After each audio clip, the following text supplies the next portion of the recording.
Shalom jemaat Tuhan, kita akan kembali bersaat teduh melanjutkan apa yang sedang kita bahas, yaitu tentang pengenalan akan Allah. Kegagalan kita mengenali Allah itu berdampak kepada kepercayaan kita. Ketakutan adalah buah dari dimana kita tidak akurat mengenal Allah. Jadi kita gagal mengenali Dia, mempercayai Dia, sehingga hidup kita diputar oleh sebuah keadaan. Kita lebih mempercayai apa yang kita lihat, kita dengar, dan kita rasakan daripada kita menaruh harap dan percaya kepada Tuhan. Karena itu dalam 3 Yohanes ayat 2 dikatakan, aku berdoa supaya keadaan kamu baik-baik, sehat-sehat. Jadi keadaan kita dan baik, sehat itu sangat dipengaruhi oleh keadaan jiwa kita. Karenanya Yohanes berkata, aku berdoa. Dan doa Yohanes adalah supaya keadaan jemaat, keadaan orang percaya itu baik-baik dan sehat. Jadi keadaan yang baik dan sehat itu sama seperti jiwa. Di jiwa itu ada pikiran, kehendak, perasaan, imajinasi. Sulaiman bilang bagaimana orang berpikir-pikir tentang dirinya, jadilah dia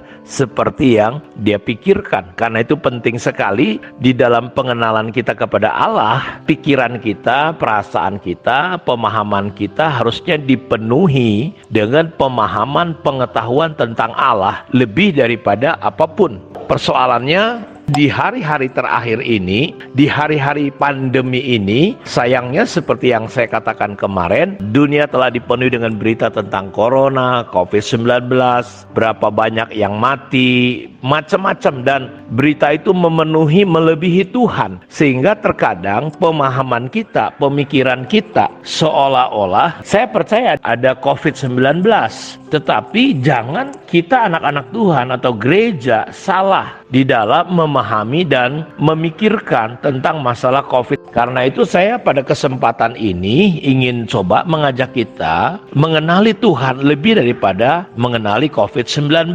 Karena seolah-olah hari ini COVID-19, sadar atau tidak sadar, tanpa sadar kita berpikir dialah penentu hidup kita. Seolah-olah mati hidup kita, nyawa kita tergantung Dia. Saudara, percayalah, Allah tetap berdaulat dan berkuasa. Dia masih memegang kendali. Karena itu saya mau katakan bahwa kita perlu berjaga-jaga, tapi kita tidak boleh ketakutan, dan kita tidak boleh menyerahkan seolah-olah hidup mati kita, kedaulatan hidup kita itu ada pada hal-hal yang bukan Tuhan. Sehingga terkadang orang sekarang lebih menganggap sepele Tuhan daripada tentang COVID-19. Karena itu bagaimana kita berpikir, bagaimana keadaan kita ini akan ditentukan betul-betul oleh situasi cara kita berpikir. Sehingga saya mau ajak kita bahwa oke, COVID-19 ada, tetapi respon kita, Allah lah yang seharusnya kita takuti. Allah lah yang seharusnya tetap menjadi fokus dalam setiap aspek hidup kita, tanpa kita mengabaikan apa yang disampaikan oleh pemerintah. Kita perlu takut kepada Tuhan lebih daripada apapun yang kita takuti di dunia ini. Karenanya Alkitab berkata orang fasik lari ketakutan walaupun tidak ada yang mengejar. Terkadang orang-orang percaya, anak-anak Tuhan hari ini, dia sama, nggak ada bedanya dengan orang-orang dunia hari ini. Justru di tengah situasi ini kita harusnya tetap menyampaikan firman Tuhan, kita tetap membangun iman orang, kita tetap berjalan di dalam iman. Sehingga Bapak Ibu, saya mau katakan bahwa apapun yang terjadi hari ini, kita harus tetap menyadari bahwa Tuhanlah masih pegang kendali. Jadi respon kita tetap berespon takut kepada Allah, bukan takut kepada COVID-19. Kita harusnya lebih mengingat kasih Allah daripada mengingat COVID-19. Alkitab berkata karena begitu besar kasih Allah, Allah telah mengaruniakan anaknya yang tunggal kepada kita, supaya kita yang percaya ini tidak binasa. Jadi mari kita mengingat Allah, kasihnya lebih daripada COVID-19.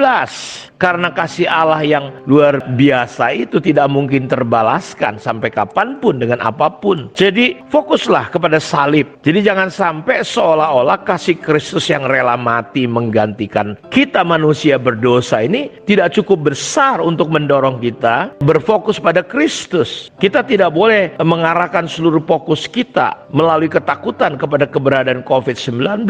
Dalam 1 Yohanes 4 ayat 18, dalam 1 Yohanes 4 ayat 18 18 dikatakan, di dalam kasih tidak ada ketakutan. Kasih yang sempurna melenyapkan ketakutan, sebab ketakutan mengandung hukuman, dan barang siapa takut ia tidak sempurna di dalam kasih. Jadi jelas kasih itu melenyapkan ketakutan. Di dalam kasih tidak ada ketakutan. Justru kasih yang sempurna dia menghabisi, melenyapkan ketakutan. Dan kalau ada ketakutan, di dalam ketakutan itu mengandung hukuman. Dan sederhana saja, berarti kita tidak sempurna di dalam kasih Allah. Kita tidak menyadari Allah yang sudah memberikan Yesus anaknya yang tunggal. Ada seorang penulis berkata bahwa kita sedang hidup pada orang yang sedang sakit jiwa hari ini. Jiwa manusia ini sedang sakit. Kenapa? Karena menurut beliau, Bapak Ibu, ya, banyak orang jadi takut mati, bukan takut tidak bisa mati. Jadi banyak orang takut mati, bukan tidak bisa mati. Karena menurut saya kematian juga adalah sebuah anugerah. Saya pernah lihat ada orang 6 bulan gak mati-mati, Bapak Ibu, cuma tarik nafas, keluar nafas, sampai bokongnya itu udah bolong. Keluarga berkata sudah minta banyak orang berdoa supaya orang tuanya segera dipanggil. Bayangin kalau orang itu gak mati. Terkadang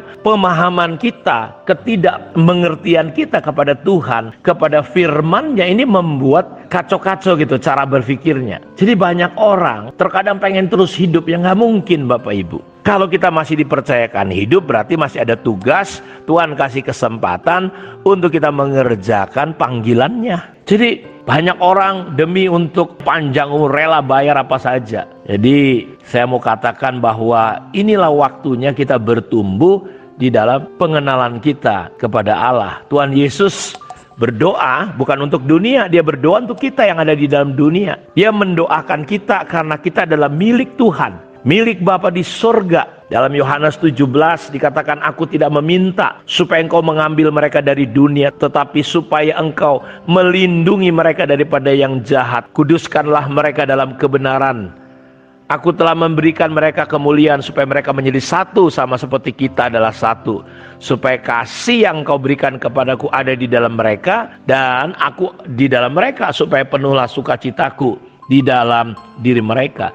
Jadi kasih Tuhan bukan untuk mengambil kita keluar dari dunia, tetapi Yesus berdoa agar kita dilindungi, dikuduskan, disatukan, dikasihi selama kita ada di dalam dunia. Jadi seharusnya ini menjadi kesadaran kita. Keamanan yang sejati bukan ketika tidak ada musuh, tetapi aman di tengah musuh. Keajaiban Tuhan adalah ketika kita bisa hidup kudus di tengah keberdosaan, di tengah dosa. Kuasa Tuhan dipamerkan, ya, di tengah-tengah dunia yang coba memisahkan kita dari kasih Tuhan. Kasih Tuhan telah dibuktikan ketika dia tidak meninggalkan kita sendirian, ya. Mujizat Tuhan adalah ketika kita bisa bergembira, bersuka cita, tetap tenang di tengah duka cita, di tengah apa yang melanda hari ini, Bapak Ibu. Karena itu, ya, biarlah kasih Allah itu menjadi perenungan kita. Jadi kita lebih menyadari kasih Allah, bahwa kita kita tidak boleh hidup sembarangan terhadap COVID-19, bukan. Tapi Alkitab berkata berjaga dan berdoa.